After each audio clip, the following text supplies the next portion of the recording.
കൊല്ലത്തെ വാടക കെട്ടിടത്തിൽ പ്രവർത്തിക്കുന്ന ശ്രീനാരായണ ഗുരു ഓപ്പൺ യൂണിവേഴ്സിറ്റിക്ക് ഭൂമി വാങ്ങാനുള്ള നീക്കത്തിൽ വിചിത്രവാദവുമായി സർവകലാശാല സിൻഡിക്കേറ്റ്.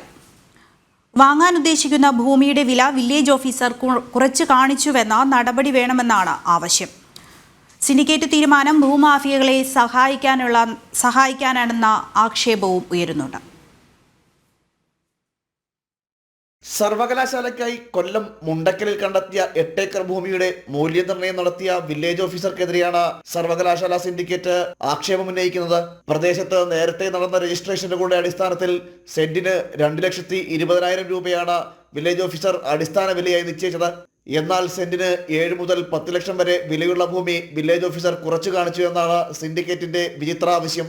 അതേസമയം ഗുരുദേവന്റെ പേരിലുള്ള ഓപ്പൺ യൂണിവേഴ്സിറ്റിയുടെ പേരിൽ ഭൂമാഫിയയുടെ താല്പര്യങ്ങൾക്ക് സിൻഡിക്കേറ്റ് കുടപിടിക്കുകയാണെന്നാണ് BJP ആരോപിക്കുന്നത്. ശ്രീനാരായണ ഓപ്പൺ യൂണിവേഴ്സിറ്റിക്ക് കണ്ടെത്തിയിരിക്കുന്ന സ്ഥലം നിലവിൽ സഞ്ചാരയോഗ്യം പോലും അല്ലാത്ത ഒരു പ്രദേശത്ത് സ്ഥാപിക്കുവാനുള്ള ഒരു ആസൂത്രിതമായ നീക്കം നടക്കുന്നു. ജില്ലയുടെ ഭൂമാഫിയയുടെ താല്പര്യം സംരക്ഷിക്കുക എന്നുള്ളതാണ് ഈ സ്ഥലം കൊണ്ട് ലക്ഷ്യമിടുന്നത്.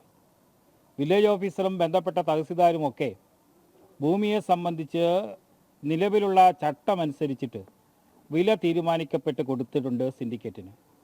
പക്ഷേ സർവകലാശാലയുടെ സിൻഡിക്കേറ്റ് വില്ലേജ് ഓഫീസറും തഹസിൽദാരും തീരുമാനിക്കപ്പെട്ട വില പോരാ, അതിനേക്കാൾ ഉയർന്ന വില ഉണ്ടാവണമെന്നാണ് പറയുന്നത്. ജില്ലയിലെ ഭൂമാഫിയ സംഘം അവരുടെ താല്പര്യം സംരക്ഷിക്കാൻ വേണ്ടിയിട്ടാണ് ഭൂമിക്ക് ഉയർന്ന വില നൽകണം എന്ന് പറയുന്നത്. സർവകലാശാലയ്ക്കായി കണ്ടെത്തിയ സ്ഥലത്തിനെതിരെയും വ്യാപക വിമർശനങ്ങൾ ഉയരുന്നുണ്ട്. നിലവിലൊരു PWD റോഡോ അല്ലെങ്കിൽ ഒരു സർവകലാശാലയിൽ എത്തുവാൻ വേണ്ട അടിസ്ഥാന റോഡിൻ്റെ സൗകര്യവും ഇല്ലാത്ത ഒരു പ്രദേശം, അതിനുമപ്പുറം പ്രകൃതി ലോല പ്രദേശം, അവിടെ ആ ഭൂമി ഇത്രയും വലിയ വിലയ്ക്ക് ഏറ്റെടുത്താൽ പോലും നിർമ്മാണ പ്രവർത്തനം നടത്താൻ കഴിയുമോ എന്ന ആശങ്ക എല്ലാവരിലുമുണ്ട്. വില്ലേജ് ഓഫീസർ കുറഞ്ഞ വില നിശ്ചയിച്ച ഭൂമി കൂടിയ വിലയ്ക്ക് വാങ്ങണമെന്ന് ശാഠ്യം പിടിക്കുന്ന സിൻഡിക്കേറ്റ് നിലപാടാണ് ഏറ്റവും പരിഹാസ്യമാകുന്നത്.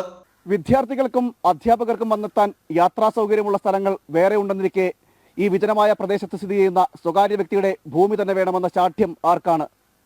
ക്യാമറമാൻ ബിജു പരവൂരിനൊപ്പം പ്രശാന്ത് ശങ്കരമംഗലത്ത്, ജനം, കൊല്ലം.